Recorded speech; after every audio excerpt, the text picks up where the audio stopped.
আল্লাহর ওলি মুজাদ্দিদুস জামান আমিরুশ শরিয়াত আলা হযরত দাদা হুজুর পীর কেবলা রাহমাতুল্লাহ আলাইহি উনি ছিলেন আল্লাহর ওলি হাজী মুস্তাফা মাদানী রাহমাতুল্লাহ আলাইহির দোয়ার ফসল। আমাদের প্রিয় নবী মুহাম্মদুর রাসূলুল্লাহ সাল্লাল্লাহু আলাইহি ওয়াসাল্লাম ইব্রাহিম আলাইহিস সালামের দোয়ার ফসল।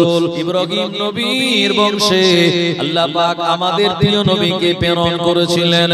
ইব্রাহিম নবী আল্লাহ পাকের কাবা বাইতুল্লাহ নির্মাণ করে দোয়া করেছিলেন, রব্বানা ওয়াবাস ফীহিম রাসূলাম মিনহুম ইয়াতলু আলাইহিম আয়াতিকা ওয়া ইউআল্লিমুহুমুল কিতাবা ওয়াল হিকমা।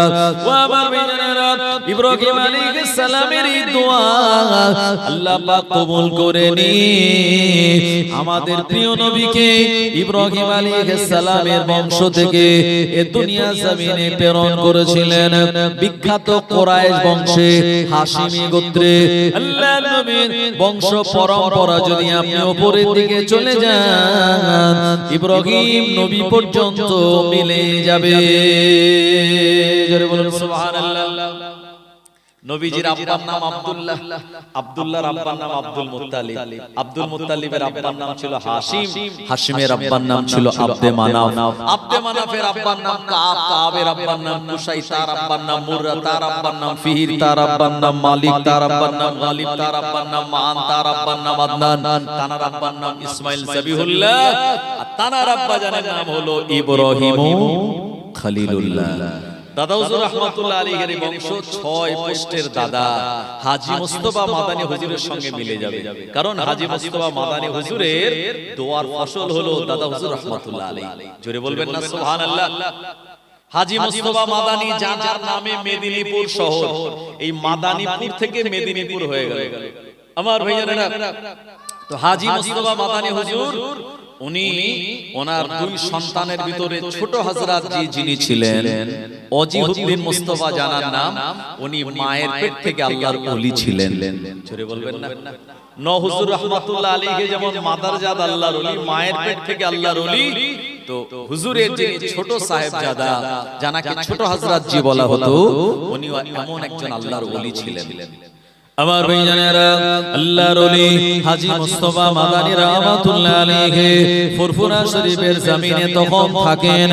আল্লাহর ওলি আল্লাহ পাকের দ্বীনের দাওয়াত দিয়ে এই সমাজ থেকে বেদাত, এই সমাজ থেকে কুসংস্কার, এই সমাজ থেকে অন্যায় অপরাধগুলি দূর করার জন্য বিভিন্ন জায়গায় তিনি ওয়াজ ও নসিহত করে বেড়াতেন। আল্লাহর ওলি যখন ঘরে আসতেন, হুজুর তানার ঘর থেকে ইস্তেঞ্জায় যাওয়ার মাঝখানে ওই জায়গাতে একটা শসা গাছের দানা বসিয়েছিলেন। হুজুর ইস্তেঞ্জা থেকে ফেরার পরে তানার লোটার পানি দিয়ে ওই শসা গাছের আপনার যে দানা বসিয়েছিলেন ওই জায়গাতে হালকা করে পানি দিতেন। আমার আল্লাহ পাকের অপার কুদরতি ক্ষমতায় ওই দানাটা ফেটে দিয়ে এই দানাটা অঙ্কুরিত হয়ে সেখান থেকে একটা শসা গাছ হলো। নিজের বসানো দানা, সেখান থেকে যখন গাছ হলো, মনটা বড় আনন্দিত হয়ে গেল। হুজুর ওই জায়গায় গাছের গোড়ায় পানি দিতেন। আস্তে আস্তে গাছটা আল্লাহর হুকুমে বড় হতে লাগলো। এই গাছটা বড় হওয়ার পর এতে একটা সুন্দর শসা হলো। আল্লাহর ওলি হাজী মুস্তাফা মাদানী রাহমাতুল্লাহ আলাইহি এই শসাটা দেখে তিনি খুশি হলেন, আর পরিবারের মানুষদের বললেন, বাবা আমার এই বসানো শসা গাছের দানা থেকে আল্লাহ গাছ দিয়েছে, এমন করে এই গাছে বড় হয়ে একটা শসা হয়েছে, আমার বিনা অনুমতিতে এই শসাটা কেউ যেন তুলে নেবে না। নিজে যদি একটা গাছ বসায়, কেউ চাষী লোক নয়, কিন্তু শখ করে একটা গাছ যদি ছাদে বসায় বা উঠানে বসায়, যদি তাতে গাছ হয়ে ফল হয়, মনটা খুশি হয় কি হয় না? আমার ভাইজানেরা, আল্লাহর ওলি হাজী মুস্তাফা মাদানী রাহমাতুল্লাহ আলাইহি তিনি ঘরে নাই। হুজুরের ছোট বেটা ছোট হযরত জি, বাড়ির ছোট বাচ্চাগুলো একটুখানি চঞ্চল হয়, ও নবীর উম্মতেরা আব্বা জানের অনুমতি না নিয়ে ওই শসাটা তুলে নিয়েছেন। ও আমার ভাইজানেরা, ও নবীর উম্মত উম্মাতানিরা, আল্লাহর ওলি ঘরে আসলেন। ঘরে আসার পর তিনি শসাটা দেখতে পেলেন না। হুজুর অবাক হয়ে জিজ্ঞাসা করলেন, বাবা আমার বিনা অনুমতিতে, আমার কাছ থেকে অনুমতি না নিয়ে আমার এই শসাটাকে তুলে নিল? হুজুরের ছোট বেটা হুজুরের এমন তম্বি শুনে চমকে গেলেন। মনে মনে চিন্তা করলেন, আব্বাজান তো আমায় মানা করেছিল, কিন্তু না না না, আব্বাজানের কথা না শুনে আমি শসাটা তুলে নিয়েছি। আমার আব্বাজান রাগান্বিত হয়ে গেলেন। কি করা যাবে, মাসুম বাচ্চা। আর দৌড়ে চলে গেল গাছের কাছে। ও আমার ভাইয়েরা, এই গাছের কাছে গিয়ে শসাটা যে বোটায় ঝুলছিল ওই বোটার সঙ্গে শসাটা লাগিয়ে দিয়ে বলল, আল্লাহর হুকুমে শসা, তুমি আগের মতো আবার গাছে লেগে যাও। বলার সঙ্গে সঙ্গে ওই শসাটা আবার আগের মতো গাছে জুড়ে যায়। আর জোরে বলেন সুবহানাল্লাহ। এটা কি? এটা হলো কারামাত। ইমামে আযম আবু হানিফা রাহমাতুল্লাহ আলাইহি একটি কিতাব লিখেছেন আল ফিকহুল আকবার। এই কিতাবের ভিতরে তিনি লিখেছেন আল কারামাতু আউলিয়ায়ে হাক্কুন, ওলিদের কারামাত হলো হক আর সত্য, নবীদের মুজিজাও সত্য। নবী তিনি হাত ইশারা করেছেন, আসমানের চাঁদ দ্বিখণ্ডিত হয়ে গিয়েছে। নবীজি তিনি সূর্যের দিকে আঙুল ইশারা করলেন, ওই ডুবন্ত সূর্য হযরত আলী কাররামাল্লাহু ওয়াজহুর জন্য আবার উঠে আসরের নামাজের ওয়াক্ত এসে গিয়েছিল। একবার জোরে বলুন সুবহানাল্লাহ। আবু বকর হুজুরকে গারে সুরে সাপ কামড়ে দিয়েছিল, নবীজি নানা লালা মোবারক লাগিয়ে দিলেন। আবু বকর সিদ্দিকের সাপের বিষ আল্লাহ পানি করে দিয়েছিলেন। হযরত আলী হুজুরের চোখ উঠেছিল।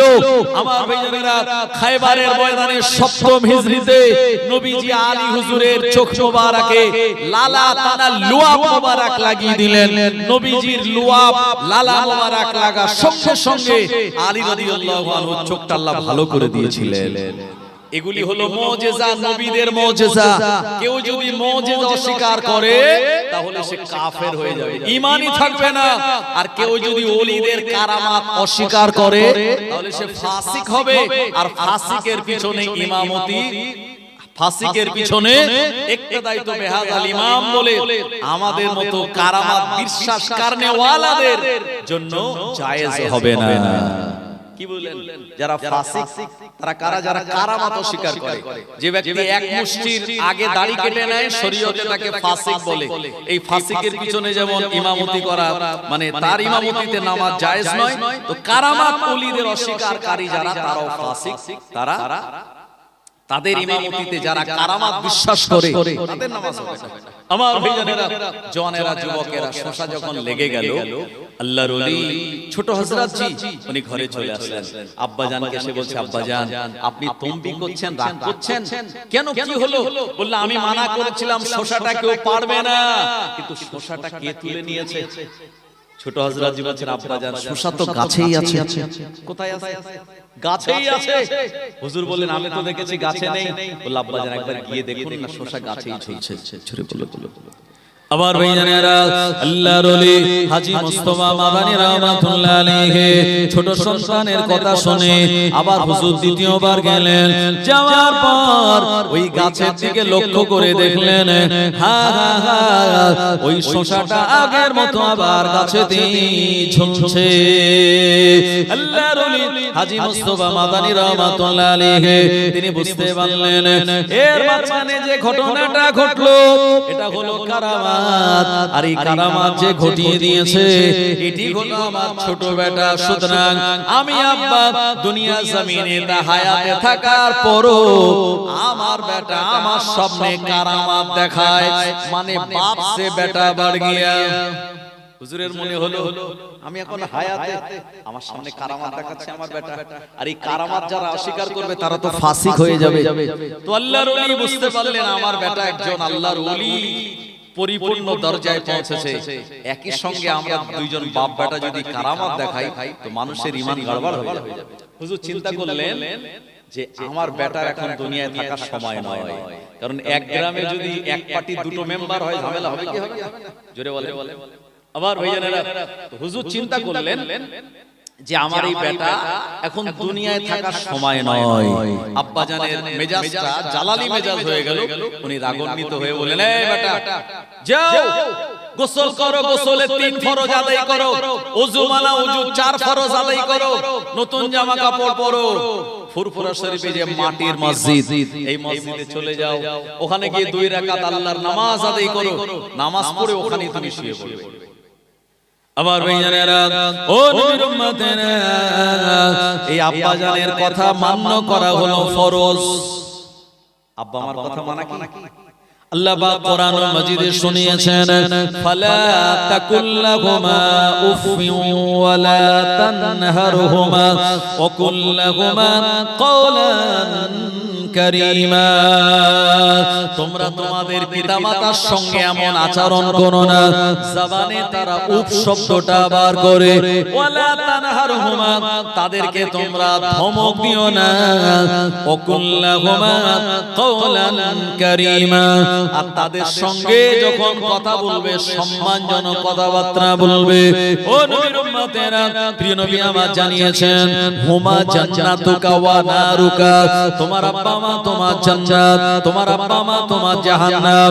আব্বা মার খেদমতে, আব্বা মায়ের দোয়ায় আল্লাহ আমাদের জান্নাত দিয়ে দেবেন, আবার আব্বা মায়ের বরদোয়ায় সন্তান জাহান্নামে চলে যেতে পারে। माँ तो जन्नत का फूल है, प्यार करना आपका उसूल है, और बाप माँ की हर दुआ अल्लाह की दरबार में कबूल है। माँ बाप को नाराज करना इंसान तेरी भूल है, और माँ की कदम के मिट्टी जन्नत का धूल है। जोरे बोलो, अरे একটু জোরে হবে না? माँ बाप की हर दुआ अल्लाह की दरबार में कबूल है। আমি দোয়া করব আপনার জন্য, ইমাম দোয়া করবে আপনার জন্য, মুয়াজ্জিন দোয়া করবে আপনার জন্য, কবুল হতেও পারে নাও পারে, কোনো গ্যারান্টি নাই। কিন্তু আব্বা মা যদি দোয়া করে, আল্লাহ পাক এই দোয়া তাড়াতাড়ি কবুল করেন। 3 জনের দোয়া কবুল হয় তাড়াতাড়ি। একজন হলো মাজলুমের দোয়া, আরেকজন হলো দাওয়াতুল মুসাফির, মুসাফিরের দোয়া, আরেকটা হলো দাওয়াতুল ওয়ালিদাইন, পিতামাতার দোয়া। জোরে বলুন সুবহানাল্লাহ। আবার ভাইয়ারা, ও নবীর উম্মতেরা, আব্বা জান হাজী মুস্তাফা মাদানী রাহমাতুল্লাহ আলাইহি, তিনি যেমন বললেন হুজুরের ছোট বেটা, তিনি তেমনটা মেনে নিয়ে গোসল করলেন, ওযু বানালেন, নতুন জামা কাপড় পরে ফুরফুরা শরীফের ওই মাটির মসজিদে গিয়ে 2 রাকাত নামাজ আদায় করে, 2 রাকাত সালাত আদায় করে ওই জায়গায় তিনি শুয়ে পড়লেন। হুজুর আল্লাহর কাছে দোয়া করলেন, ও রব্বুল আলামিন, আমার বেটাকে আপনি আপনার কাছে ডেকে নিন। হুজুর এই দোয়াটা করার সঙ্গে সঙ্গে হুজুরের ছোট বেটা দুনিয়ার জমিন থেকে ইন্তেকাল করলেন। সবাই বলুন ইন্না লিল্লাহি ওয়া ইন্না ইলাইহি রাজিউন। এটার মানে কি? ইন্না লিল্লাহ, নিশ্চয়ই আমরা সবাই আল্লাহর জন্য, ওয়া ইন্না ইলাইহি রাজিউন, অবশ্যই আমরা সেই আল্লাহ রাব্বুল আলামিনের জন্য, নিশ্চয়ই আমরা আল্লাহর, আর আল্লাহর সেই হুকুম যখন হবে ওয়া ইন্না ইলাইহি রাজিউন, সেই আল্লাহর কাছে আমাদের ফিরে যেতে হবে সবাইকে। কথা ঠিক কি না? আবার ভাইজানেরা, ও নবীর উম্মতেরা, হুজুরের ছোট বেটা একেবারে দুনিয়ার জমিন থেকে বিদায় নিলেন। এই সংবাদটা ভাইরাল হয়ে গেল ফুরফুরা শরীফে। এত মানুষজনের বসবাস তখন ছিল না, অল্প কিছু মানুষের বসবাস। তাদের কানে যখন খবর চলে গেল, সবার মনটা খারাপ হয়ে গেল, সবাই ঝরঝর করে কাঁদেন। একটি মাসুম বাচ্চা, অল্প বয়সের বেটা ছোট হযরত জি দুনিয়ার জমিন থেকে বিদায় নিলেন। ও নবীর উম্মতেরা, বয়স্ক মানুষরা দুনিয়ার জমিন থেকে চলে গেলে মানুষ একটা সময় বুঝে যায় মানুষটার বয়স হয়েছিল, হার্টের প্রবলেম ছিল, কিডনির প্রবলেম ছিল, লিভারের সমস্যা ছিল, 80 বছর বয়সে ইন্তেকাল করেছে, অতটা দুঃখ লাগে না। কিন্তু না না না, একটা মাসুম বাচ্চা অল্প বয়সে ইন্তেকাল করলে শোকটা কিন্তু ডবল লাগে। মানুষের সবার মন খারাপ, সবাই ঝরঝর চিৎকার করে কাঁদে, হায় রে হায় হুজুরের আব্বাজান হায়াতে, অথচ ছোট হযরত জি দুনিয়া জমিন থেকে বিদায় নিলেন। ও নবীর উম্মতেরা, হুজুরের দাফন কাফনের জন্য কবর খোঁড়া হচ্ছে কোন জায়গায়? যেখানে বড় হুজুর পীর কেবলা রাহমাতুল্লাহ আলাইহির মাজার, হুজুরের মাজারের পাশেই তার কবর খোঁড়া হচ্ছে। তখন এরকম মাজার ছিল না, আর দাদা হুজুরের অনেক আগের ঘটনা এটা। আর ওই বড় হুজুর পীর কেবলা রাহমাতুল্লাহ আলাইহির মাজারের পাশেই, কোন পাশে? আপনি যেখানে দাঁড়াবেন তার ঠিক ডান পাশে দেখবেন ছোট হযরত জি ওয়াজিউদ্দিন মুস্তাফা বলে লেখা আছে। এই ছোট হযরত জির কবর খোঁড়া হচ্ছে লাস্ট ফুরফুরা শরীফ ওই মসজিদে। এমন সময় একজন বুড়ি মহিলা এসে তার হাতে এক বাটি এক ঘটি দুধ, সে ফুরফুরা শরীফ এসে আর বলছে, আমি হাজী মুস্তাফা মাদানী হুজুরের সঙ্গে দেখা করব। বলল কি ব্যাপার? বলল আমি এসেছি একটুখানি দরকারে। তো এসে দেখছেন যে সবাই কান্নাকাটি করছে, সবার মন খারাপ। বুড়ি মহিলা বললেন, কি ব্যাপার আপনারা কান্নাকাটি কেন করেন? মন আপনাদের খারাপ কেন? এ সময় তাকে বলা হলো, ও বুড়িমা, আপনি কি জানেন না হাজী মুস্তাফা মাদানী হুজুরের ছোট বেটা দুনিয়ার জমিন থেকে তিনি বিদায় নিয়েছেন। এমন ভালো বাচ্চা, এত সুন্দর নেক বাচ্চা দুনিয়া জমিন থেকে অল্প বয়সে চলে যাওয়ার জন্য আমাদের সবাইয়ের মনটা বড় খারাপ। বুড়ি বুড়ি অবাক হয়ে বলল, না না না, এটা হতে পারে না, আপনারা যেটা বলেন এটা মিথ্যা কথা বলেন। ছোট হযরত জি দুনিয়া জমিন থেকে ইন্তেকাল করতে পারে না, কারণ একটু আগে উনি আমার ঘরে গিয়েছিলেন। বুড়ি মহিলাটা যখন এই কথা বলছে, তাকে ধরে হুজুরের কাছে নিয়ে যাওয়া হলো। কোন হুজুর? হাজী মুস্তাফা মাদানী হুজুরের কাছে গিয়ে বলছে, হুজুর একটু দেখুন তো বুড়িটা কি বলে। বুড়িটা বলছে, হুজুর এখানকার লোকজন বলছে আপনার ছোট বেটা নাকি ইন্তেকাল করেছে। না না, এ তো হতেই পারে না। বললে হাজী মুস্তাফা মাদানী হুজুর বলছেন, কেন হতে পারে না? বলল, আপনার এই ছোট বেটা একটু আগে তো আমার ঘরে গিয়েছিল। বলল, কখন? বলে একটু আগে। কি ব্যাপার, কেন গিয়েছিল? এই বুড়িমা বললেন, হুজুর আমি একজন গরিব বৃদ্ধা মহিলা, আমার আয় ইনকামের জন্য অন্য কোনো রাস্তা নাই। আমার বাড়িতে একটা গরু ছিল, এই গরুটা দুধ দিত, ওই গরুর দুধ বিক্রি করে আমার সংসার চলতো। হঠাৎ করে আমার গরুটা মারা গেল। হঠাৎ করে গরুটা মারা যাওয়ার জন্য আমি বড় চিন্তায় পড়ে গেলাম, কিভাবে আমার সংসার চলবে। ও আমার ভাইয়েরা, ও নবীর উম্মত মাদানীরা, এই সময় আমি গরুর পাশে বসে বসে কাঁদতেছিলাম। আমি দেখতে পেলাম আপনার ছোট বেটা, উনি আমার কাছে গিয়ে বললেন, ও বুড়িমা আপনি কাঁদেন কেন? আমি আমার গরু ইন্তেকালের সংবাদটা দিলাম। আপনার ছোট বেটা বলল, ও বুড়িমা আপনি চিন্তা করবেন না, কাঁদবেন না, এক গ্লাস পানি আনুন। এক গ্লাস আমি পানি আনলাম, ওই পানিতে ফু দিয়ে আর আপনার ছোট বেটা আমার মরা গরুর গায়ে ছিটিয়ে দিয়ে বলল, কুম বিইজনিল্লাহ, আল্লাহর হুকুমে জিন্দা হয়ে যা। এটা বলার সঙ্গে সঙ্গে আমার মরা গরুটা জিন্দা হয়ে দাঁড়িয়ে যায়। আমি আনন্দ পেয়ে গেলাম, মনটা খুশিতে ভরে গেল। আপনার ছোট বেটা বলল, ও বুড়িমা আপনার এই গরুর দুধ দহন করে ফুরফুরা শরীফে আমার আব্বাজান হাজী মুস্তাফা মাদানী হুজুর আছেন, আমার আব্বাজানকে গিয়ে হাদিয়া দেবেন, তোফা দেবেন এবং বলবেন আপনার ছোট বেটা আপনার কাছে দোয়া চেয়েছেন। ও নবীর উম্মতেরা, এই ঘটনা শোনার পর আল্লাহর ওলি হাজী মুস্তাফা মাদানী রাহমাতুল্লাহ আলাইহি উনি চমকে গেলেন। উনি বুঝতে পারলেন যে বেটাটা শসা গাছে শসাটা লাগিয়ে দিল, যে বেটাটা মরা গরুটা জিন্দা করে দিতে পারল আল্লাহর হুকুমে, এ বেটা সাধারণ কোন ছেলে নয়, এ তো নিখাত আল্লাহর একজন ওলি, নিখুঁত একজন আল্লাহর ওলি ছিলেন।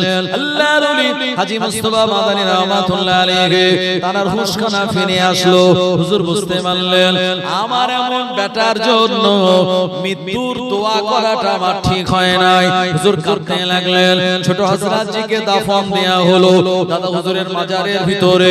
ও আমার ভাইয়েরা, এই সময় আল্লাহর ওলি হাজী মুস্তাফা মাদানী রহমাতুল্লাহ আলাইহি কেঁদে কেঁদে আল্লাহ তাআলার কাছে দোয়া করে বলেন, আল্লাহ আল্লাহ আমার বেটার বিরুদ্ধে আমি যে কথাটা বলেছি, আল্লাহ না না না এটা আমার ভুল হয়েছে, আল্লাহ পাক আপনি আমায় maaf করে দিন।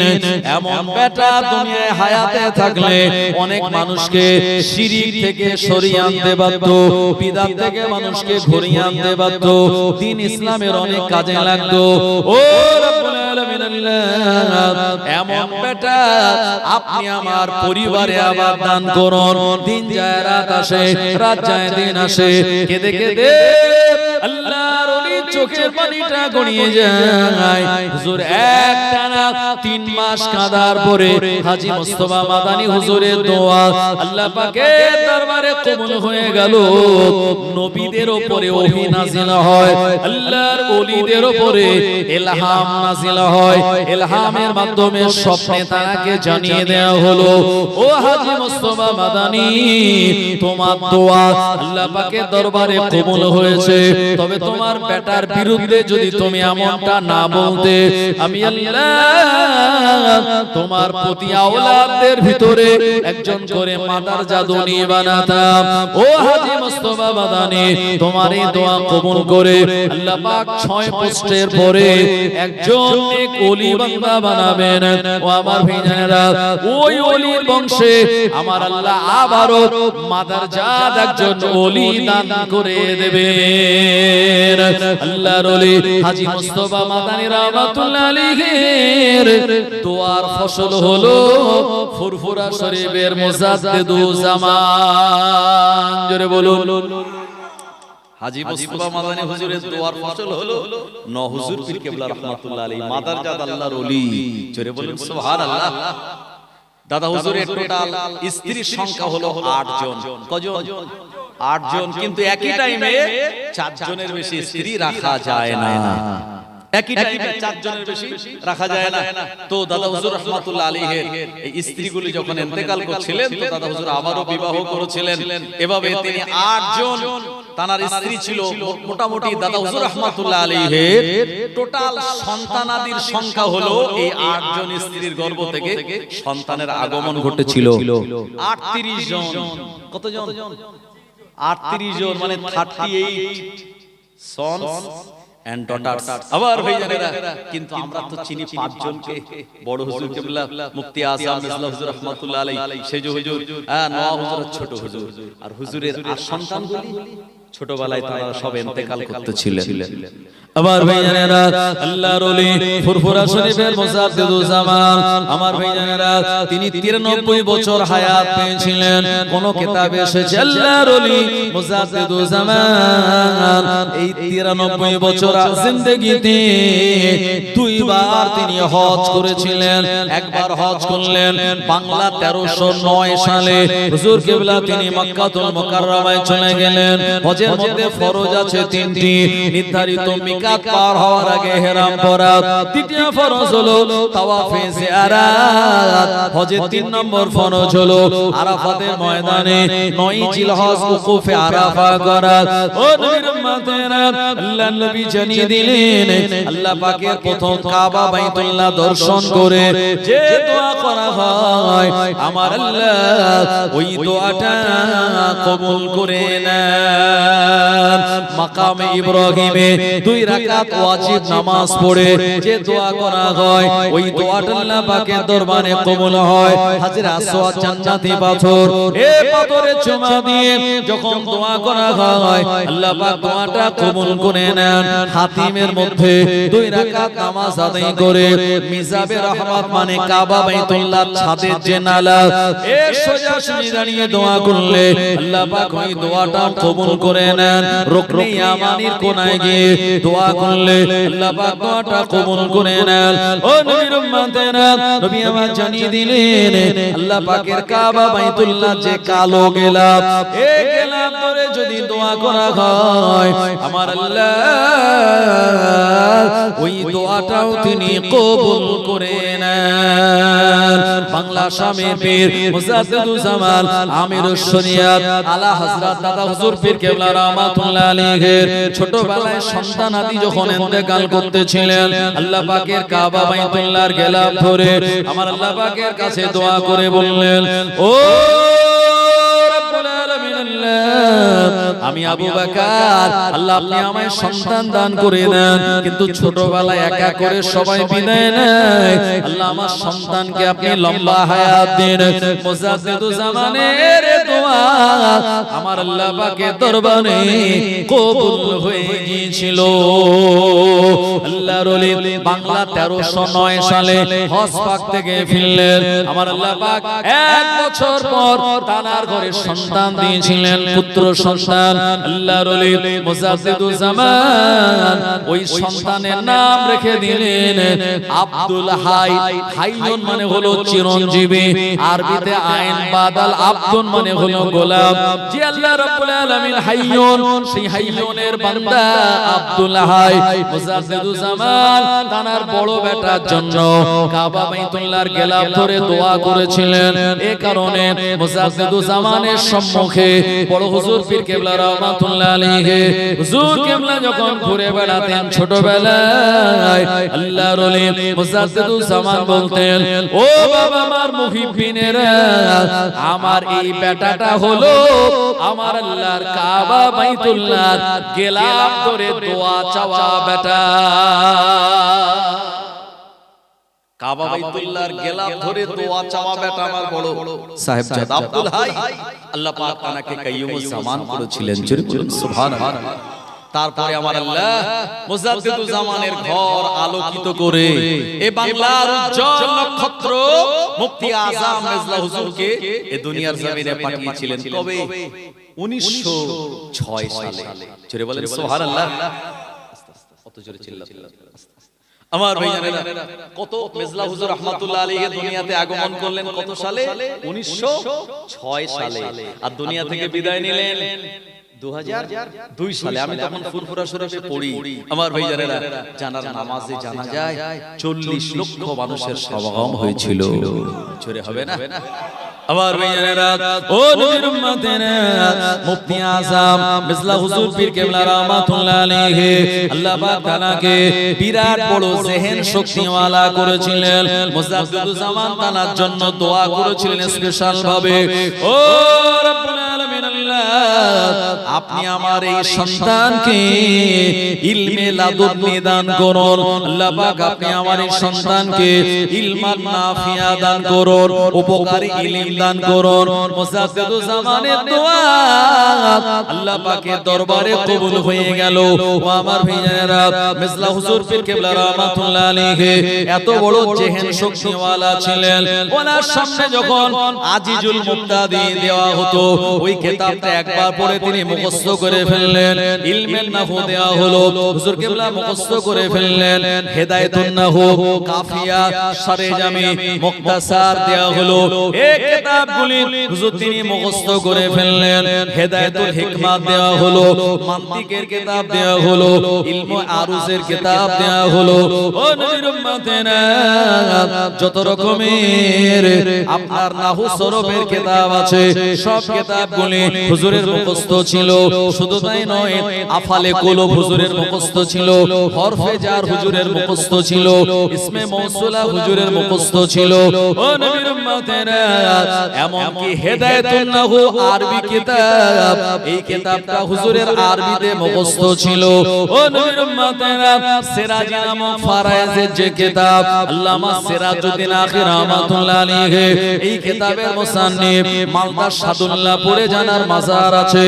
আল্লাহর ওলি মেজলা হুজুর পীর কেবলা রাহমাতুল্লাহ আলাইহির এই ইলমুল ফারায়েজ নামক কিতাবটা মুখস্থ ছিল। ইলমুল ফারায়েজ নামক কিতাবটা ইলমের অর্ধেক বলা হয়। আব্বার ইন্তেকালের পরে ছেলে মেয়ে কতটা সম্পত্তি পাবে, ও আমার ভাইজানেরা, এই ইলমুল ফারায়েজ নামক কিতাবের ভিতরে এক এক করে আল্লামা সিরাজউদ্দিন আখি রাহমাতুল্লাহ আলাইহি তিনি তা বর্ণনা করলেন। হুজুরের মিশকাত শরীফটা তানার মুখস্থ ছিল হাজারো হাজারো হাদিস, তিরমিজি, আবু দাউদ, নাসাই, ইবনে মাজাহ। ও নবীর উম্মতেরা, এমন কি কিতাবুল্লাহর পরে যে কিতাব বুখারী শরীফ, যেটা আল জামিউস সাহিহুল মুসনাদুল মুখতাসার মিন উমুরি রাসূলিল্লাহ সাল্লাল্লাহু আলাইহি ওয়াসাল্লাম ওয়া সুনানিহি ওয়া আইয়ামিহি, এ বুখারী আউয়াল বুখারী সানি, যিনি লিখেছেন আবু আব্দুল্লাহ মুহাম্মদ বিন ইসমাইল বুখারী। এ বুখারী শরীফের ভিতরে ৭,২৭৫টা যে হাদিস আছে, আল্লাহর ওলি মেজলা হুজুর পীর কেবলা রাহমাতুল্লাহ আলাইহির মুখস্থ ছিল। আর জোরে বলেন সুবহানাল্লাহ।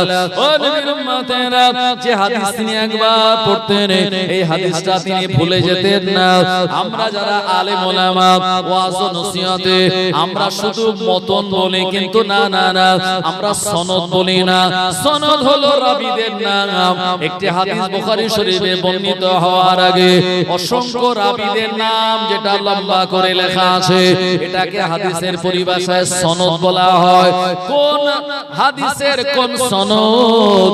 মেজলা হুজুর পীর কেবলা রাহমাতুল্লাহ আলাইহির সনদ সহ হাদিসের মতন মুখস্থ হয়ে যেত। এত বড় ইলম ছিল হুজুরের ভিতরে। দাদা হুজুর রাহমাতুল্লাহ আলাইহি যখন হজের জন্য মেজলা হুজুর পীর কেবলা রাহমাতুল্লাহ আলাইহিকে আমার ভাইয়েরা এই আরব সাগরে ছেড়ে দিয়েছিলেন, সে সময় মুজাদ্দিদুজ জামান দাদা হুজুর পীর কেবলা রাহমাতুল্লাহ আলাইহির উক্তি ছিল যে আমি আমার ইলমের জাহাজকে দরিয়ায় ছেড়ে দিলাম। জোরে বলবেন না? আরেকটু জোরে হবে না? ইলমের জাহাজকে আমি দরিয়ায় ছেড়ে দিলাম। কত বড় ইলম আল্লাহ তাআলাকে দান করেছিলেন। এই শুধু জাহিরি ইলম নয়, ইলমে বাতিনিও আল্লাহ পাক তানার ভিতর দিয়েছিলেন, ইলমে ইদরাকি দিয়েছিলেন, ইলমে হুসুলি দিয়েছিলেন, আমার ভাইজানেরা ইলমে ইহসাসি দিয়েছিলেন, ইলমে লাদুনি আল্লাহ পাক তানার ভিতরে দান করেছিলেন। ইলমে ইদরাকি কোনটা? এই যে চক, ডাস্টার, মাস্টার মশাই, ক্লাস, এগুলি হলো ইলমে ইদরাকি। ইলমে হুসুলি যেটা হলো এই যে পঞ্চ ইন্দ্রিয়ের ইলম, হ্যাঁ, ঠান্ডা ত্বকে লাগছে, চোখ দিয়ে আমরা দেখছি, নাক দিয়ে গন্ধ সুগন্ধ শুকছি, কান দিয়ে শুনছি, এটা হলো ইলমে ইহসাসি। আমার ভাইজানেরা আরেকটা হচ্ছে ইলমে ইদরাকি। ইলমে ইদরাকি কি? মুরগির বাচ্চা হচ্ছে, সবে ডিম থেকে ফুটেছে মুরগির বাচ্চা, 5টা, 12টা, 7টা, কেউ 15টা, মুরগির যেমন সাইজ সেভাবে ডিম বসায়। এখন মুরগি এই বাচ্চাগুলো নিয়ে ঘুরে বেড়াচ্ছে, হঠাৎ করে ওই কাক এসে মুরগির বাচ্চাকে ধরার জন্য, আর মা মুরগি এমন একটা আওয়াজ দিল, এই বাচ্চাগুলো কেউ গাদার তলায়, কেউ বাইকের তলায়, কেউ এই যেখানে ঘোষর পেল, কেউ যেখানে যা মোটামুটি নিরাপদ জায়গায়, সবাই তারা দৌড়ে পালালো। আচ্ছা বলুন তো, সবে কাল থেকে ডিম ফুটে বাচ্চাগুলো বেরিয়েছে, এই ইলম কে শেখালো যে কাক আসলে মা এমন আওয়াজ দেবে আর লুকাতে হবে? এটা হলো আল্লাহ তাআলার পক্ষ থেকে দেওয়া ইলম।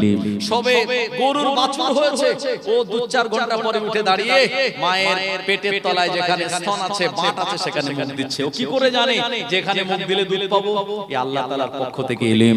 আমরা যখন ছোটবেলায় হয়েছিলাম, খিদে লাগলে আমরা খাতাম, এই ইলম, এই জ্ঞান আল্লাহ আমাদের দিয়েছিলেন। আমার ভাইজানেরা আরেকটা হচ্ছে ইলমে লাদুন্নি, ইলমে বাতিনি, যেটা আল্লাহ পাক মেজলা হুজুর পীর কেবলা রাহমাতুল্লাহ আলাইহি বাংলার উজ্জ্বল নক্ষত্র তিনি, তাকে আল্লাহ দান করেছিলেন। জোরে বলো। ফুরফুরা শরীফের মতাদর্শে যত মাদ্রাসা আছে, তার ভিতরে অন্যতম মেজলা হুজুর পীর কেবলা রাহমাতুল্লাহ আলাইহির নিজ হাতে প্রতিষ্ঠিত অনেক মাদ্রাসা, শত শত মাদ্রাসা।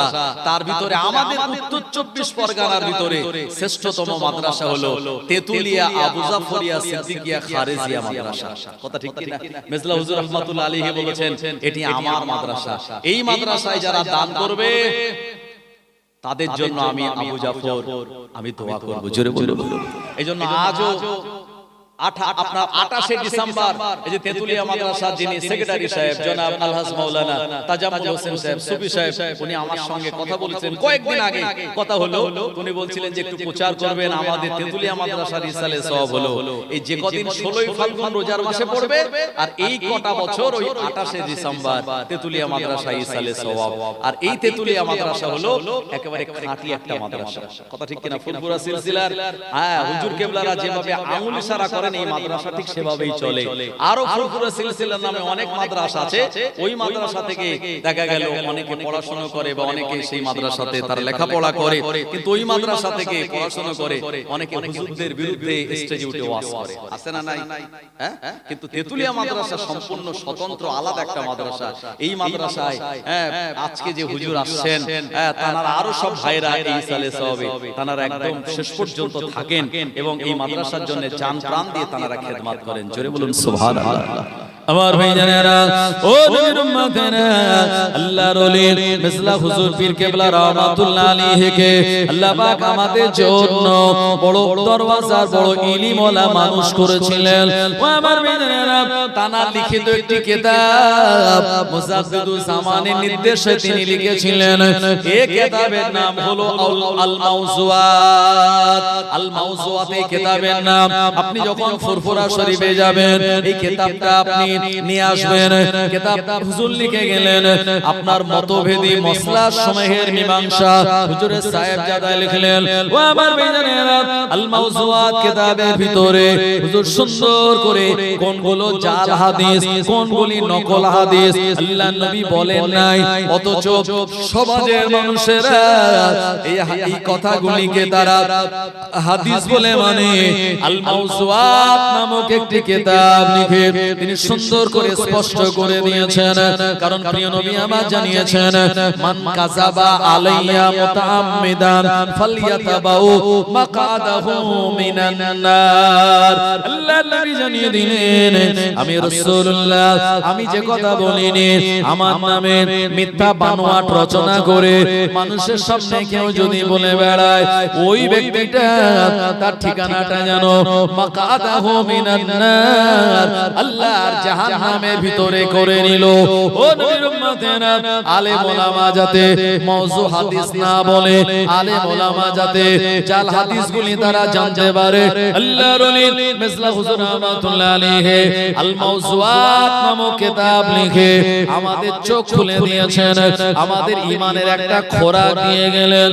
ও নবীর উম্মতেরা, আল্লাহর ওলি মিসলা হুজুর পীর কেবলা রাহমাতুল্লাহ আলাইহি আল্লাহ পাক তানাকে 96 বছর হায়াত দিয়েছিলেন। কোন কোন মুসান্নিফ বলেছেন না না না, তার বয়সটা 100 বছরের উপরে চলে গিয়েছিল। যাই হোক না কেন, আল্লাহর ওলি মিসলা হুজুর রাহমাতুল্লাহ আলাইহি রাত জেগে তিনি জলসা নসিহত বেশি করতেন না। হুজুরের বিভিন্ন মাহফিলগুলি ছিল দিনের বেলা।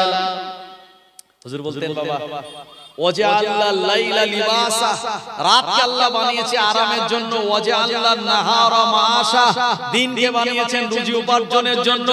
বেশি রাত জেগে মাহফিল না করে তোমরা দিনের বেলায় মাহফিলগুলি করো, আর কি করো, রাত জেগে আল্লাহর ইবাদত বান্দেগি করো।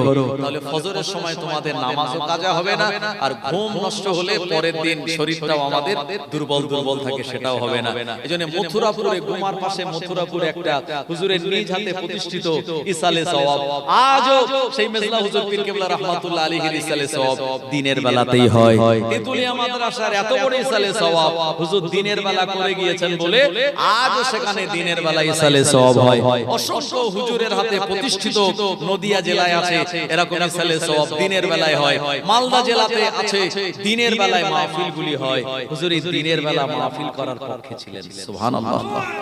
আমার ভাইজানেরা, ও নবীর উম্মতেরা, আল্লাহর ওলি মিসলা হুজুর পীর কেবলা রাহমাতুল্লাহ আলাইহি তিনি যখন শেষ বয়সে তানার দায়রা শরীফে হুজুরের খানকার ভিতরে তিনি বিশ্রাম নিচ্ছিলেন, এমন সময় দক্ষিণ 24 পরগনার ভাঙড় এলাকার কিছু মানুষেরা গেলেন, হুজুর আমরা আপনার কাছে এসেছি একটু দোয়া নেওয়ার জন্য। হুজুর বলেন, বাবা কিসের দোয়া নেবে? ওনারা বলেন, হুজুর আমরা আপনার মুরিদ, আমরা আপনার মুহিব্বিন, আপনার কাছে এসেছি, আমরা এবছরে হজে যাওয়ার জন্য নিয়াত করলাম, আপনি আমাদের জন্য দোয়া করুন। হজের হুকুম আহকাম বলি, হজের আরকান বলি সঠিকভাবে যেন আদায় করতে পারি। আল্লাহর ওলি তানাকে যখন শোনানো হলো আর শোনানো হলো, আল্লাহর ওলি মুফতি আযম মিসলা হুজুর পীর কেবলা রাহমাতুল্লাহ আলাইহি বিরাট করে দোয়া করে বলেন বাবা আমি তোমাদের জন্য দোয়া করি আমার আল্লাহ জানো হজের কাজগুলি তোমাদের দিয়ে সঠিকভাবে আদায় করিয়ে নেন। ও বাবা আমার মুরিদেরা, তবে আমার একটা দাবি রয়েছে, মক্কাতুল মুকাররমায় আল্লাহর কাবা বাইতুল্লাহে তোমরা যাবে, মদিনা শরীফে নবীজির রওজায়ে তাহারে তোমরা যাবে। এই জায়গায় আপনার বিরাট বড় লাইব্রেরি আছে, ওই লাইব্রেরি থেকে আমি মুফতি আযম মেজলা হুজুর আমার জন্য একটা ফতোয়া শামী কিতাব এনো। যে ফতোয়া শামী কিতাবটা আমার রয়েছে, এই কিতাবটা পুরানো হয়ে গেল, পৃষ্ঠাগুলো হলুদ হয়ে গেল, উল্টাতে গেলে পৃষ্ঠাগুলো ভেঙে যায়।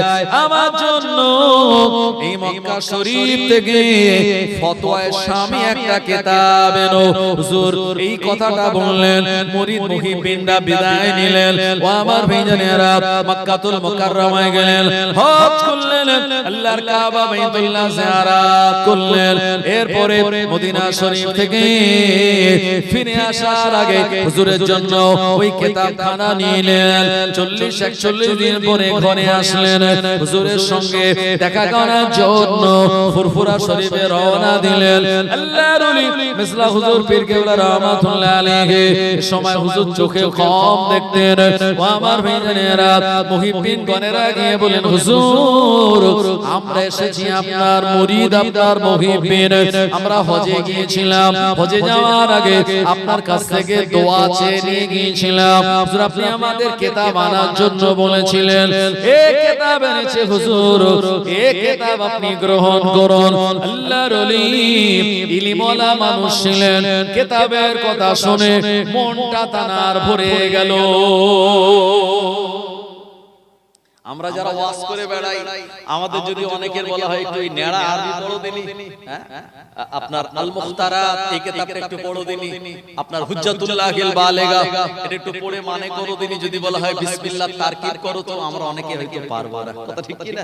কিন্তু মেজলা হুজুর রাহমাতুল্লাহ আলাইহি এত বড় ইলমওয়ালা, তিনি প্রচন্ড পরিমাণে খুশি হয়ে গেলেন, কারণ আলেমদের সবথেকে বড় মনের খোরাক হলো ইলম। জোরে বলেন সুবহানাল্লাহ। তো মেজলা হুজুর রাহমাতুল্লাহ আলাইহি এই কিতাবটা পেয়ে তিনি এবার পড়া শুরু করলেন, কিন্তু হুজুর চোখে কম দেখে।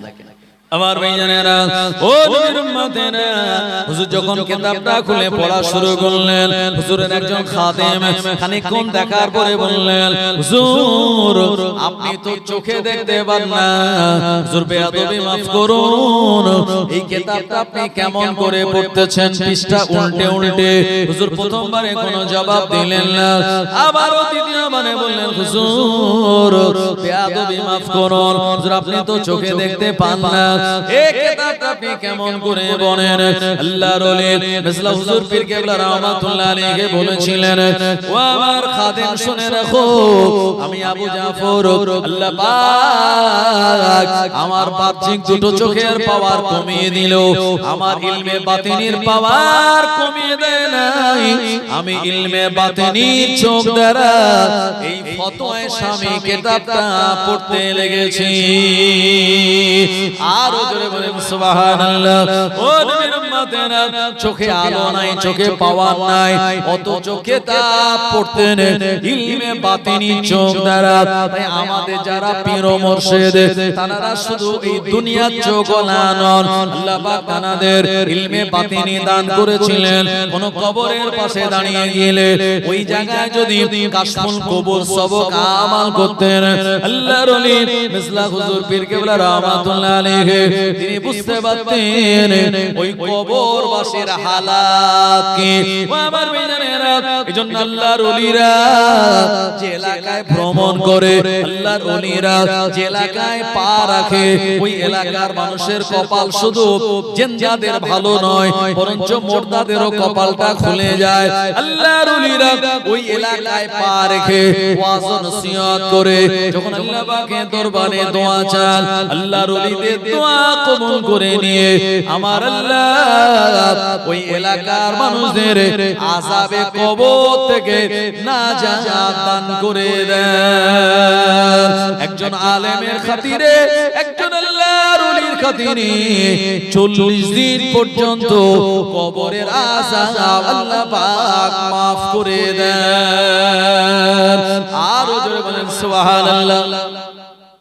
এত বড় নিয়ামত আল্লাহর ওলিয়া ওলিয়াদেরকে আল্লাহ পাক দিয়েছেন। তাই আল্লাহ পাক বলেছেন 4 শ্রেণীর মানুষ আমার বন্ধু। কয় শ্রেণী? 4 শ্রেণী। এক নম্বর হলো নবীগণেরা মিনান নবিয়্যিন, নবীগণেরা আর আম্বিয়াগণেরা আল্লাহর বন্ধু। দ্বিতীয় নম্বরে ওয়াশ-শুহাদা, দ্বীনের রাস্তায় যারা জীবন দিয়েছে, যারা শহীদ হয়েছে, শহীদদের বহু বচন হলো শুহাদা, এনারা আল্লাহর বন্ধু। তৃতীয় নম্বর হলো ওয়াস-সিদ্দিকিন, যারা সত্যবাদী, আমার আল্লাহ পাকের বন্ধু তারা। 4 নম্বরে ওয়াস-সালিহিন, যারা সালেহ, আল্লাহর যারা ওলি বান্দা, যারা উলিল আলম ও আমার ভাইজানেরা, যারা মুস্তাগিদ, যারা মুসান্নিফ, যারা মুতাকাদ্দিমিন, আমার আল্লাহ পাক তাদের বন্ধু হিসাবে গ্রহণ করে বললেন ওয়া হাসনা উলাইকা রাফিকা, এরা আমার বন্ধু, এরা আমার মহব্বতে। জোরে বলুন সুবহানাল্লাহ। জন্য আল্লাহর ওলিদের বিরোধিতা করা মানে আল্লাহ পাক বলেন সে যেন আমার সঙ্গে যুদ্ধ করার জন্য প্রস্তুতি নেয়। আল্লাহর ওলিদের বিরোধিতা করা মানে আল্লাহর সঙ্গে জিহাদ ঘোষণা করা। কি বুঝলেন? আমাদের সমাজে আছে না নাই আল্লাহর ওলিদের বিরোধিতা করা মানুষ অনেক আছে। মাঝে মাঝে স্লোগান দেয় কি জাদা হটাও ইসলাম বাঁচাও, বলে কি বলে। আবার তারাই দেখি বিপদে পড়ে আবার স্লোগান দিচ্ছে যে হ্যাঁ পীর সাহেব পীরজাদা হুজুর জিন্দাবাদ। কারণ যদি ফুরফুরা শরীফের নামটা একটুখানি তাদের কেটে দিয়ে সিলসিলার বাইরে তারা, তাহলে কিন্তু আর মোটেও দাওয়াত হবে না। কথা ঠিক কি না? আবার ভাইজানেরা, ও নবীর উম্মতেরা, জওয়ানেরা, যুবকেরা, এইজন্য আল্লাহ পাক বাংলার মানুষদের জন্য নসিবওয়ালা করেছেন আমাদের মুজাদ্দিদুজ জামানকে এই জায়গায় প্রেরণ করে। এই বাংলা জমিনে শিরক ছিল, বেদাত ছিল, অন্যায় ছিল, জুলুম ছিল। আল্লাহ পাকের ওলিয়া ওলিয়াগণেরা এই বাংলার জমিনে মুজাদ্দিদুজ জামান পায়ে হেঁটে, পালকিতে চড়ে, মাটির ট্রেনে করে গিয়ে বিভিন্ন এলাকায় তিনি ভ্রমণ করে কোরআন ও হাদিসের আলোকে ওয়াজ নসিহত করার মাধ্যমে ওখানকার বেদাত, ওখানকার নানান রকম বেশরিয়তি কাজগুলি তিনি এমন ভাবে তুলে দিয়েছিলেন, মানুষদেরকে সুন্দর শরীয়তের রাস্তার দিশা দিলেন। মানুষেরা ওই রাস্তার উপরে আমল করে এক একজন আল্লাহর নেক ওলি বান্দা হয়ে গিয়েছিলেন। আর মোহাম্মত করে বলুন সুবহানাল্লাহ। আল্লাহর ওলি মেজলা হুজুরকে আল্লাহ পাক এত বড় ওলি বান্দা বানিয়েছিলেন। আর আল্লাহর নবী দিন ও দুনিয়ার বাদশা নবী পাক সাল্লাল্লাহু আলাইহি ওয়াসাল্লামের সঙ্গে মুফতি আযমের অনেকবার দিদার নসিবে হয়েছিল। হুজুর একটা সময় বালিশের তলায় কি খোঁজ করছেন, তো খাদেমা বলছে হুজুর আপনি বালিশের তলায় কি হাত দিয়ে হাত রান কি খোঁজ করেন? তো বলল বাবা আতর একটা দাও না এখান থেকে। হ্যাঁ আতর আমি খোঁজ করি। তো হুজুরের হাতে একটা আতর দেয়া হলো। হুজুর ওটা নাকে দিয়ে বললেন বাবা এই আতর নয়, একটু আগে স্বয়ং আমার রাসূলুল্লাহ সাল্লাল্লাহু আলাইহি ওয়াসাল্লামের সঙ্গে আমার দেখা হয়েছিল, তিনি যে আতরটা যে হাদিয়া দিয়েছেন আমি সেইটা খুঁজছি। জোরে বলুন, আর একটু জোরে হবে না? এত বড় মহব্বতের মানুষ ছিলেন নবীজির, আর আমরা তাদের মহব্বত করি। কথা ঠিক কি না? আসহাবে কাহাফ 7 জন যুবক যাদেরকে মহব্বত করেছিল একটা নিকৃষ্ট প্রাণী কুকুর। এই কুকুরটার নাম হলো কিতমির। আমার ভাইয়েরা, এই আল্লাহর ওলিদের মহব্বত করার জন্য ওই কিতমির নামক কুকুরটাকে আল্লাহ কিয়ামতের দিন মানুষ রূপে তুলবেন এবং তার আকল এই আল্লাহর ওলিদের মহব্বত করার জন্য আল্লাহর ওলিদের সঙ্গে আল্লাহ পাক তাকে জান্নাতে দেবেন। কুকুর যখন চলে যাচ্ছিল আল্লাহর ওলি বলে এ কুকুর আমরা যাচ্ছি জালেম বাদশাদের অত্যাচার সহ্য করতে না পেরে, তুই কোথায় যাচ্ছিস? কুকুরের জবান খুলে গেল। কুকুর বলল যেখানে আল্লাহর ওলি নাই ওখানে আমি নাই। আর আমরাও স্লোগান দেই যেখানে আল্লাহর ওলি নাই আমরাও সেখানে নাই। কথা ঠিক কি না? যেখানে আল্লাহর হাক্কানি ওলিয়া ওলিয়া নাই আমরাও সেখানে নাই। জোরে বলেন না নারে তাকবীর, নারে তাকবীর। সবাই মিলে জোরে আওয়াজ দেওয়া যাবে না? আমি জানি এই আওয়াজটা হয়তো সবার পছন্দ হবে না, সবাই ভাববে যে হুজুর আপনি উঠে আল্লাহর ওলিদের কথা বলছেন, কারণ আমরা ওলি ভক্ত মানুষ। আমি ফুরফুরা শরীফে 10 বছর পড়াশোনা করেছি। এই আপনাদের পাশে হরিণখোলা যে সিনিয়র মাদ্রাসা, ওই জায়গায় আমি শিক্ষকতা করি। আগে ভাঙড়ে করতাম, অনেক দূর ছিল, বাড়ির কাছাকাছি এখন চলে এসেছি। আমার ভাইজানেরা, জওয়ানেরা, যুবকেরা, তো বাংলার জমিনে ঘুরলে ঘুরলে দেখা যাবে যে দাদা হুজুর রহমাতুল্লাহ আলাইহি তিনি 1100 মসজিদ আর 850 মতো মাদ্রাসা তিনি প্রতিষ্ঠা করেছেন। এত অবদান বাংলার জমিনে দাদা হুজুর রহমাতুল্লাহ আলাইহির ছিল। তার 5 আওলাদরা এই জায়গায় এই কাজ তারা করেছেন। কারণ জানলেন যে আলেম না থাকলে গ্রামে, মাদ্রাসা না থাকলে আলেম হবে না, আর আলেম না হলে মসজিদ চালাবে কারা? তাই আলেম হওয়ার কারখানা, মাদ্রাসা প্রতিষ্ঠা করে আমাদের সমাজে আলেম উপহার দিয়েছেন। আর সেই তানাদের দেখা দেখি আজকে বিভিন্ন এলাকায় এত একাডেমি বলুন, এত শিক্ষা প্রতিষ্ঠান, এত মিশন বলুন, সব মুজাদ্দিদুল জামানের দেখানো রাস্তায় আজকে সব সমাজ ব্যবস্থা চলছে। কথা ঠিক কি না? এই আইডিয়া কোথা থেকে পেল তারা? মুজাদ্দিদুল জামান দাদা হুজুর রহমাতুল্লাহ আলাইহির মতদর্শ থেকে তারা পেয়েছে। আমার ভাইজানেরা, ও নবীর উম্মতেরা, আল্লাহর ওলি এমন করে যখন 7 জন আল্লাহর নেক বান্দা, এনাদেরকে বলা হতো আসহাবে কাহাফ, জানাদের নামে আল্লাহ পাক একটি 15 পারায় সূরা দিয়েছেন, সূরাতুল কাহাফ বলে। ও জামানার বাদশা, যে বাদশার নাম ছিল বাদশা দাখিয়ানুস, এই বাদশা দাখিয়ানুস এলান করে দিল, আমার এলাকায় যারা থাকবে, আমার এলাকায় যারা থাকবে, অমুক মেলায় গিয়ে তাদের অ্যাটেন্ড করতে হবে। ওই মেলাতে অনেক নর্তকী মহিলারা নাচানাচি করবে, ওই জায়গায় যোগদান করতে হবে, ওখানে তাদের অংশগ্রহণ করতে হবে। আমার এই রাজত্বের যারা ওখানে যাবে না, আমি তাদের বিরোধী বলে মনে করব।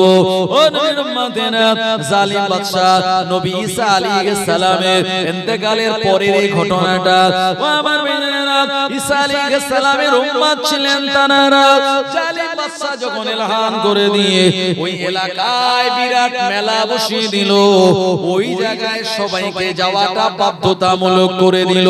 কিন্তু না না না, মেলায় তো নাচানাচি, গান, মেলায় নর্তকী হয়, মেলায় কত খারাপ জিনিস হয়, ওখানে আল্লাহর 7 জন যুবক তারা যাবেন না বলে মনে মনে সিদ্ধান্ত নিলেন। ও আমার ভাইজানেরা, সবাই যখন মেলায় চলে গেল, আল্লাহর নেক বান্দা এনারা একে একে একটা গাছের তলায় এসে আশ্রয় নিলেন।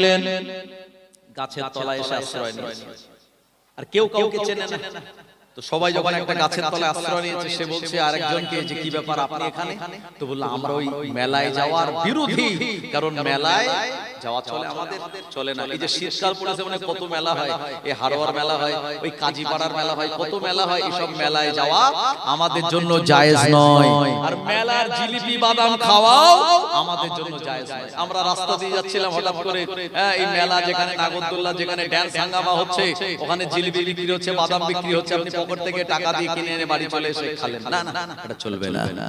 আবার ভাইজানেরা, ও নবীর উম্মতেরা, ওই 7 জন যুবক একসঙ্গে তারা চিন্তা করলেন যে আমরা 7 জন আলাদা, সবাই সঙ্গে মত বিনিময় হলো, সবাই একই কথা বলল, আমরা এই বাদশার নিয়মের বিপরীতে চলতে চাই, আমরা আমাদের এক আল্লাহকে খোঁজ করি, আমরা আমাদের সে আল্লাহ পাকের দেখানো রাস্তায় চলবো। এদিকে 7 জন যুবক তারা ওই জায়গায় বাদশার মেলাতে যায় না। এই ঘটনাটা যখন ভাইরাল হয়ে গেল, বাদশার খবর কানে খবর চলে গেল, বাদশা বলে দিল ওদের গ্রেফতার করে আনো, ওদেরকে ধরে জেলের মধ্যে দেয়া হবে। এই 7 জন যুবক ওই গাছের তলায় না থেকে আর তারা রওনা দিল অজানা এক গন্তব্যের দিকে, যেখানে গেলে আল্লাহ পাকের আশ্রয় পাওয়া যাবে, যেখানে গেলে ঈমান বাঁচবে, যেখানে গেলে আল্লাহ পাক রাজি হবে। ওই রাস্তার দিকে তারা অজানা গন্তব্যের দিকে চলতে লাগলেন। ও নবীর উম্মতেরা, খানিকটা যাওয়ার পর দেখা গেল একটা কুকুর তালাদের সঙ্গ নিয়েছে। আল্লাহর ওলিরা কুকুরটাকে তাড়িয়ে দিতে চায়, না না না, কুকুরটা যায় না। কুকুরটা বারবার যখন তাড়িয়ে দিতে চায়, ওই কুকুরটা জবান খুলে গেল, অত্যাচারী বাদশার এলাকায় আমি থাকতে চাই না, যে এলাকায় আল্লাহর ওলি নাই, ওই এলাকাতেও আমি থাকবো না। আল্লাহর 7 জন নেক বান্দা কুকুরটাকে সঙ্গে গনে নিয়ে এক পাহাড়ি এলাকায় চলে গেলেন। ও জায়গায় এক গুহার ভিতরে তারা আশ্রয় নিলেন। এই জায়গায় গুহার ভিতরে যখন 7 জন যুবক প্রবেশ করলো, ওই কুকুরটা সামনের পা দুটো উঁচু করে গুহার মুখে পাহারাদের হিসাবে দাঁড়িয়ে গেল। ও বাসিতুন জিরাইহি, ও আমার ভাইজানেরা, পা দুটো প্রসারিত করে দাঁড়িয়ে গেল। আর 7 জন যুবক আল্লাহ তাআলার কাছে দোয়া করে বললেন, ও রব্বুল আলামিন, আপনি আমাদের নিরাপত্তা দান করুন, ওই জালিম বাদশা যেন আমাদের খুঁজে না পায়। আল্লাহ পাক তানাদের চোখে ঘুম পানিয়ে দিলেন। ও নবীর উম্মতেরা, একটা দুটো বছর নয়, তানারা এমন ভাবে ঘুমিয়ে গেলেন 309 বছর তানাদের উপর দিয়ে চলে যায়। এদিকে সেই কুকুরটা কিন্তু 309 বছর বাঁচেনি, সে আগে ইন্তেকাল করেছিল এবং তার হাড় হাড্ডি ওখানে দাঁড়িয়ে ছিল গুহার মুখে। আমার ভাইজানেরা, কিন্তু এই যে 309 বছর পর তানাদের গায়ে একদিন রোদ লাগলো এবং আল্লাহ পাক তানাদের পার্শ্ব পরিবর্তন করাতেন। আমার ভাইজানেরা, অনুকাল্লিবুহুম যাতাল ইয়ামিন ওয়া যাতাশ শিমাল, তানারা পার্শ্ব পরিবর্তন করতেন, কারণ মানুষ যদি একভাবে শুয়ে থাকে তার এক সাইড তার অবশ হয়ে যেতে পারে বা কি বলে যেটাকে আপনার বিভিন্ন ঘা পাচরা হয়ে যেতে পারে। এজন্য আল্লাহ পাক তাদের পার্শ্ব পরিবর্তন করাতেন ঘুমানো অবস্থায়, যাতে তাদের শরীরে কোনো রকম ড্যামারেজ না আসে। 309 বছর পর তাদের ঘুম ভাঙলো এবং তাদের এই সময় আপনার মাথার চুলও বাড়েনি, নখও বাড়েনি, দাড়িও বাড়েনি, গোঁফও বাড়েনি। আমরা যদি এক সপ্তাহ না কাটি গোঁফ বেড়ে যায়, এক মাস আমাদের চুলটা অনেক বেড়ে যায়, কিন্তু চুল, নখ, দাড়ি, গোঁফ আল্লাহ ওই জায়গাতে রেখে দিয়েছিলেন। 309 বছর পর ঘুম ভাঙলো, খুব ক্ষুধা লাগলো। এরপরে তাদের কাছে যে পয়সা ছিল ওই পয়সা নিয়ে বাইরে গেল একটা খাবার কিনতে, কিন্তু দোকানদারের কাছে যখন পয়সা দিল, দোকানদার বলল এ টাকা তো জামানা না। আপনারা যারা বয়স্ক মানুষ জানেন, আগেকার দিনে 10 পয়সা চলতো সিলভারে, 20 পয়সা চলতো। এখন 10 পয়সা 20 পয়সা নিয়ে যদি দোকানে যাই, দোকানদার কিছু দেবে? আমাদের কিছু দেবে না। আমার ভাইয়েরা তো বললে পয়সা তো জামানার নয়। তার কাছে ভালো করে ইনভেস্টিগেশন করে তদন্ত করতে চাইলো, উনি প্রচন্ড ভয় পেয়ে গেলেন। তখন ওনাই বলা হলো, আপনার চিন্তা করা লাগবে না, যে জালিম বাদশাদের কথা শুনে, যে জালিম বাদশার ভয়ে আপনারা গুহার ভিতরে আশ্রয় নিয়েছিলেন, সে বাদশা বিদায় নিয়েছে আর এখান থেকে 309 বছর পেরিয়ে গেল। সুতরাং চিন্তার কোনো কারণ নাই। আমার ভাইয়েরা, তানাদের ব্যাপারে অনেক মানুষ জানার ইচ্ছা প্রকাশ করেছিল সেই সময়, কিন্তু তানারা নিজেদেরকে আর জাহির করতে চাননি। অনেক লম্বা ঘটনা আমি ছোট করে বলছি। আল্লাহ পাকের কাছে তানারা দোয়া করেছিলেন, আমার আল্লাহ রাব্বুল আলামিন তানাদেরকে আবার ওই 309 বছর পর ঘুম থেকে জাগিয়ে আবার ইন্তেকাল দিয়েছিলেন। আসহাবে কাহফ সেই পাহাড়টা আজও তুরস্কের জমিনে রয়েছে। আমার ভাইয়েরা, ওখানে অনেক মানুষরা গিয়ে জিয়ারত করতে আসেন। তো আমি আপনাদেরকে বলতে চাই, একটা নিকৃষ্ট কুকুর যদি আল্লাহর ওলিকে ভালোবেসে, সে যদি তাদের সঙ্গে জান্নাতি হয়, তো আমরা আশরাফুল মাখলুকাত, আল্লাহ আমাদের সম্মান দিয়েছেন, ইজ্জত দিয়েছেন, সেই ওলিয়া ওলিয়াদের যদি আমরা মহব্বত করি, হাক্কানি ওলিয়া ওলিয়াদের দেখানো রাস্তায় যদি চলি, ইনশাআল্লাহ কিয়ামতের দিন আমরা সেই ওলিদের মহব্বতের কাতারে, ওলিদের ভালোবাসলে ওই কাতারে আল্লাহ আমাদের দাঁড় করিয়ে দেবেন। মান তাশাব্বাহা বিকওমিন ফাহুয়া মিনহু। আমার ভাইয়েরা, তাই আল্লাহ পাক আমাদেরকে সেই মুজাদ্দিদুজ জামান, তানার 5 আওলাদগণ, তানার আরো যারা হাক্কানি আওলাদগণ আছেন, তাদের সঙ্গে যেন আমাদের হাসর নাসর করান। একবার জোরে বলেন আল্লাহুম্মা আমিন। আরেকটু জোরে হবেন আল্লাহুম্মা আমিন। দরুদ শরীফ, আল্লাহুম্মা সাল্লি আলা সাইয়্যিদিনা ওয়া আলা আলি সাইয়্যিদিনা। तारीफ मोहम्मद हम लिख लिख के सुनाएंगे, हम खत्म नबूवत पे जा अपने लुटाएंगे। तारीफ मोहम्मद हम लिख लिख के सुनाएंगे, हम खत्म नबूवत पे जा अपने लुटाएंगे। झुकना भी नहीं आता, बिकना भी नहीं आता, हम जान लुटाएंगे, डरना भी नहीं आता। आका की मोहब्बत में हम सर को कटाएंगे, हम खत्म नबूवत पे जा अपने लुटाएंगे। तारीफ मोहम्मद हम लिख लिख के सुनाएंगे, हम खत्म नबूवत पे जा अपने लुटाएंगे। दोहराएंगे हम फिर से तारीफ अमामा की, इश्क नबी है क्या बतलाएंगे दुनिया को। जज्बाए ईमानी हम दुनिया को दिखाएंगे, हम खत्म नबूवत पे जा अपने लुटाएंगे। तारीफ मोहम्मद हम लिख लिख के सुनाएंगे, हम खत्म नबूवत पे जा अपने लुटाएंगे। ओ मेरे नबी पक है जो दिल में बसे मेरे, दिल चीर के दिखा देंगे नाम नबी का है। दुश्मन नबी सुन ले ज़ुबां पे लगम तू दे, जो जान हमारा है दे देंगे नबी के लिए। तारीफ मोहम्मद हम लिख लिख के सुनाएंगे, हम खत्म नबूवत पे जा अपने लुटाएंगे। अल्लाहुम्मा सल्ले अला सय्यदिना व अला आले सय्यदिना।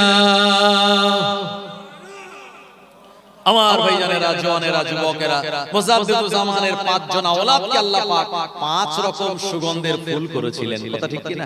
এক এক ফুলের এক এক রকমের সুগন্ধি ছিল। নহুজুর পীর কেবলা রাহমাতুল্লাহ আলাইহি যিনি একজন মাদারজাত আল্লাহর ওলি ছিলেন। জোরে বলুন সুবহানাল্লাহ। মেজলা হুজুরের পরে যে সাজলা হুজুর পীর কেবলা রাহমাতুল্লাহ আলাইহি যিনি আশিকে রাসূল ছিলেন, স্বপ্নযোগে নবীজির সঙ্গে তার দিদার হয়েছিল। জোরে বলুন। নবীজি বলেছেন, ক্বালা মান রাআনি ফিল মানামি ফাকাদ রাআনি ফা ইন্নাশ শাইতানা লা ইয়াতামাসসালু ফি সূরাতি। যে আমায় দেখলো স্বপ্নে, সে হক দেখলো, সত্য দেখলো, কারণ শয়তান আমার রূপ মানে নবীজির রূপ ধারণ করার ক্ষমতা রাখে না। নবীজি বলেছেন, লা ইয়াবকা মিনান নবুওয়াত ইল্লাল মুবাশশিরাত। قالوا وما المبشرات قال رؤيا الصالحة। নবীজি বলেছেন, লা ইয়াবকা মিনান নবুওয়াত, নবুওয়াতের কোনো কিছু অবশিষ্ট নাই, ইল্লাল মুবাশশিরাত, কিন্তু হ্যাঁ মুবাশশিরাত অবশিষ্ট আছে। সাহাবীরা বললেন, ক্বালা ওয়ামাল মুবাশশিরাত, হুজুর সেই মুবাশশিরাত কি? নবীজি বললেন, ক্বালা রুইয়া সালেহা, এটা হলো ভালো স্বপ্ন, সত্য স্বপ্ন। তাই নবীজিকে যারা স্বপ্নে দেখে নিয়েছেন, আল্লাহ পাক তাদের জন্য জাহান্নামের আগুনটা হারাম করে দিয়েছেন। আমরা দোয়া চাই, আল্লাহ আমাদের সেই পীর ও মাশায়েখদের ওসিলায় নবীজির সঙ্গে, নূর নবীর সঙ্গে আল্লাহ আপনি আমাদেরকে দ্বিধান নসিব করে দেবেন। জোরে বলেন আল্লাহুম্মা আমিন। আমার ভাইজানেরা, হুজুর পীর কেবলা রাহমাতুল্লাহ আলাইহি যিনি মুজাদ্দিদুজ জামানের ৪৪ নম্বর এমন আওলাদ, এমন সন্তান ছিলেন, মুজাদ্দিদুজ জামানের ঘর আলোকিত করে ফজরের নামাজের আগে দুনিয়া জমিনে তিনি ভূমিষ্ঠ হলেন। কিন্তু না না না, এই বাচ্চাটা জিন্দা নয়, এই বাচ্চাটা নড়ে না, চড়ে না, এই বাচ্চাটা কাঁদে না, এই বাচ্চাটা মরা বাচ্চার মতো নিথর দেহ নিয়ে দুনিয়া জমিনে আগমন করলো। আল্লাহর ওলি মুজাদ্দিদুজ জামানের কানে সংবাদ গেল, আল্লাহর ওলি হুজুর আপনার ঘরে যে সন্তান আগমন করলো, এই সন্তানটা জিন্দা নয়, এই সন্তানটা মৃত হয়ে প্রসব হয়েছে, এই বাচ্চাটা মরা। মুজাদ্দিদুজ জামান দুঃখ করলেন না, কাঁদলেন না, বিচলিত হলেন না। আমি প্রথমে আপনাদের শুনিয়েছি, আল্লাহ পাক কোরআন মাজিদে শুনিয়েছেন, আলা ইন্না আউলিয়া আল্লাহি লা খাউফুন আলাইহিম ওয়ালা হুম ইয়াহজানুন। খবরদার নিশ্চয় যারা আল্লাহর ওলি বান্দা তাদের কোনো ভয় নাই, তাদের কোনো দুশ্চিন্তা নাই। আল্লাহর ওলি কথাটা শোনার পর তিনি বিচলিত হলেন না। ঘরেতে দাদি আম্মারা কাঁদে, মা বোনেরা কাঁদে, এই বাচ্চাটা মরা হয়েছে। 10 মাস পেটে ধারণ করার পর কোন বাচ্চা যদি মরা হয় ওই মায়ের অবস্থাটা কি হয় একমাত্র ওই মাই জানতে পারে। ও নবীর উম্মতেরা, হুজুর কিবলা আপনার সময় পেরিয়ে যায়, কোনো কবর খোঁড়া হয় না, হুজুর গোসলের বা কাফন দাফনের আয়োজন করেন না, কিন্তু মুজাদ্দিদুজ জামানের বিনা অনুমতিতে এই বাচ্চাটাকে গোসল দেওয়া যাবে না, কাফন পরানো যাবে না। বাড়ির ভিতরে একটা সাদা কাপড় দিয়ে এই মাসুম বাচ্চাটাকে ঢেকে রাখা হয়েছে। ও নবীর উম্মতেরা, জওয়ানেরা, যুবকেরা, আল্লাহর ওলি জোহরের নামাজ আদায় করলেন ফুরফুরা শরীফের মসজিদে। জোহর পেরিয়ে আসরের সময় গড়িয়ে যায়। ও আমার মেয়েরা, তখনও কবর খোঁড়ার কোনো নির্দেশ আসে নাই। অনেকে চিন্তা করলো এই বাচ্চাটাকে কি দাফন দেওয়া হবে না, এই বাচ্চাটাকে কি কবর দেওয়া হবে না। শরীয়তের মসলায় বলা আছে 4 মাস আগে কোন বাচ্চা যদি ভূমিষ্ঠ হয়ে যায় ওই বাচ্চাটা জানাজা পড়াও লাগবে না। এই বাচ্চাটাকে সাদা কাফনে মুড়ে আপনার গোরস্থানে দাফন দিয়ে দিতে হবে।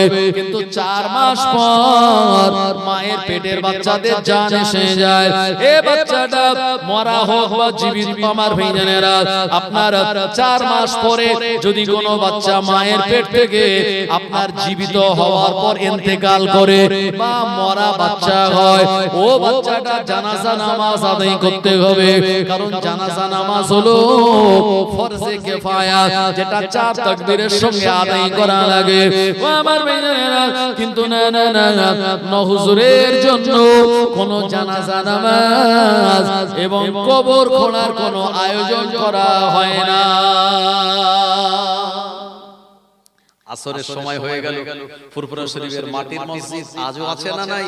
ভিতরের দেওয়ালটা মাটির, বাইরের স্ট্রাকচারটা কংক্রিটের, কিন্তু ভিতরের দেওয়াল আজও মাটির আর উপরের ছাউনিটা কিন্তু টালির আছে। সেই ঐতিহ্য, পুরনো ঐতিহ্যকে ধরে রাখার জন্য আমার ভাইজানেরা, জওয়ানেরা, যুবকেরা, ফুরফুরা শরীফে আজও কিন্তু মুখে আযান হয়, মাইকে নয়। কথা ঠিক কি না? যে মেন দরবারের মসজিদ, এখানে কিন্তু মুখে আযান হয়, আজও মাইকে নয়। এবং ওখানে ইসালে সওয়াব হয়। নামাজে যে মুকাব্বির হয়, ইমামতি যে ইমামতি করেন তিনিও কিন্তু মুখে করেন। আর সব লাইন দিয়ে মুকাব্বির দাঁড়িয়ে যায়, সবুজ পাঞ্জাবি পরে, সবুজ পাগড়ি পরে। কারণ এটা একটা ওই শৃঙ্খলা, এটা একটা পুরানো ঐতিহ্যকে আজও ধরে রাখা হয়েছে। জোরে বলুন না সুবহানাল্লাহ। আমার ভাইজানেরা, ফুরফুরা শরীফ মসজিদে আসরের আযান শুরু হলো। আল্লাহু আকবার, আল্লাহু আকবার, আল্লাহু আকবার, আল্লাহু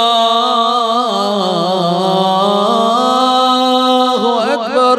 ওয়া আমার ভাইজানেরা, আযান যখন শুরু হলো, ফজরের আগে হওয়া, ওই বাচ্চাটাকে সাদা কাপড়ে চাপা দিয়ে রাখা আছে। এই বাচ্চাটা আযানের সময় আর কেঁদে উঠেছে। এমন কান্না, ওই কান্নার ভিতরে যেন আল্লাহ বলার আওয়াজ শোনা যায়। দাদি আম্মারা, বাড়ির মহিলারা, মায়েরা দৌড়ে তাড়াতাড়ি ছুটে গেলেন, কোলে তুলে নিলেন। বাবার ভাইজানেরা, সবাই সকাল থেকে মন খারাপ ছিল, সবার মনটা দুঃখজনক ছিল। কিন্তু মুজাদ্দিদুজ জামানের আওলাদ, উনি যখন আসরের সময় কেঁদে উঠেছে, সবার মনটা খুশিতে বাগে বাগ হয়ে গেল। সবাই আনন্দে আত্মহারা হয়ে আল্লাহ পাকের দরবারে শুকরিয়া জ্ঞাপন করেন। আল্লাহর ওলি মুজাদ্দিদুজ জামান আসরের নামাজ পড়ে ফুরফুরা শরীফের মসজিদ থেকে যখন নামলেন, হুজুরকে সুসংবাদ দিয়ে বলা হলো, আল্লাহর ওলি, আপনার সেই বেটা মরা নয়, এ বাচ্চাটা আসরের সময় কেঁদে উঠেছে। ও আমার মেয়েরা, মুজাদ্দিদুজ জামান বলেছিলেন, এ আমার মুহিব্বিনেরা, এ আমার পরিবারের মানুষেরা, শুনে রাখো, আমার নবটাকে আমার আল্লাহ মায়ের পেট থেকে আল্লাহর ওলি করে বানিয়েছে। চুরি হবে না? মেসলা হুজুর ছিলেন মুফতি আযম, আল্লাহ দরওয়াজা তানায় দিলেন, আর ন হুজুর ছিলেন মাদারজাদ আল্লাহর ওলি। জোরে বলুন সুবহানাল্লাহ।